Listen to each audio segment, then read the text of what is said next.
ini tidak bisa didapat di sekolah, di pesantren. Saya orang pesantren. Dari SD sampai S3 saya belajar agama.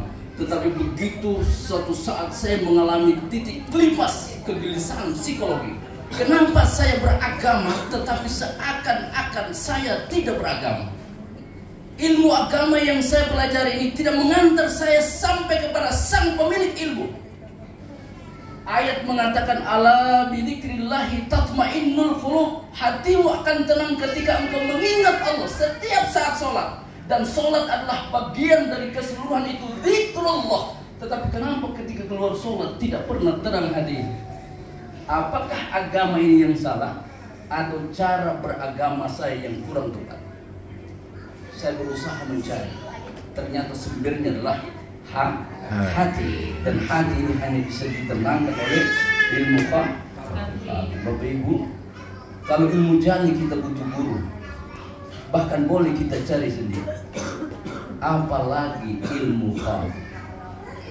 Ilmu khafi ini hanya kita bisa dapatkan dan temukan pada seorang mursyid yang kamil mukammal.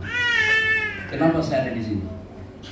Karena saya sementara mengembara, dan Allah sangat saya bersyukur dipertemukan Allah dengan seorang mursyid yang mampu mengangkat kegelisahan saya itu, sehingga kemudian dalam hidup ini menjalani dengan penuh ketenangan, penuh kasih sayang, dan selamanya dimudahkan oleh Allah Subhanahu wa Ta'ala. Maka saya ingin katakan Bapak Ibu sekalian, dalam kehidupan ini kita bertugas sebagai khalifah. Khalifah itu dua fungsi kita, ibadullah dan khalifatullah. Khalifatullah ini ada untuk jadi pengusaha, ada politisi, ada guru, ada dosen. Itu fungsi-fungsi khalifah. Silahkan jalankan itu. Yang penting dalam menjalani itu harus dapat ilmu jali dan jangan lupa ilmu khafi. Betapa pentingnya ilmu ini Bapak. Bapak Ibu tidak pernah akan khusyuk. Apa itu khusyuk?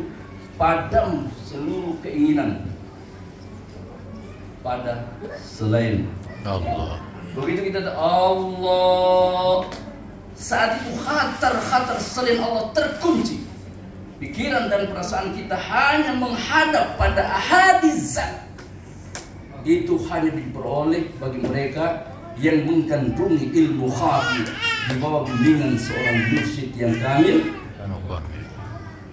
Penting sekali nuzul Quran hari ini yang perlu kita tangkap agar sisa-sisa hidup kita ini digiring pada satu titik Bapak Ibu. Apa titik itu? Titik itu adalah kematian. Tadi baru saya dikagetkan oleh teman saya, sahabat saya, baru 1 tahun jadi guru besar, sehat walafiat, 1 hari masuk rumah sakit, tiba-tiba beredar di grup inna lillahi. Maka jangan terlambat menyelamatkan diri. Rabbana zalamna anfusana, itu jangan hanya dikatakan. Belajarlah, berusaha, jangan pernah menzalimi diri.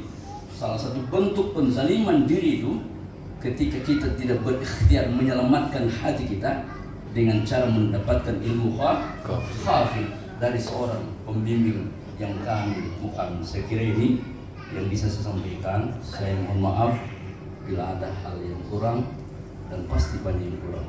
Akhirul kalam, billahi fi sabilillah, Allahul musta'an. Assalamualaikum warahmatullahi wabarakatuh.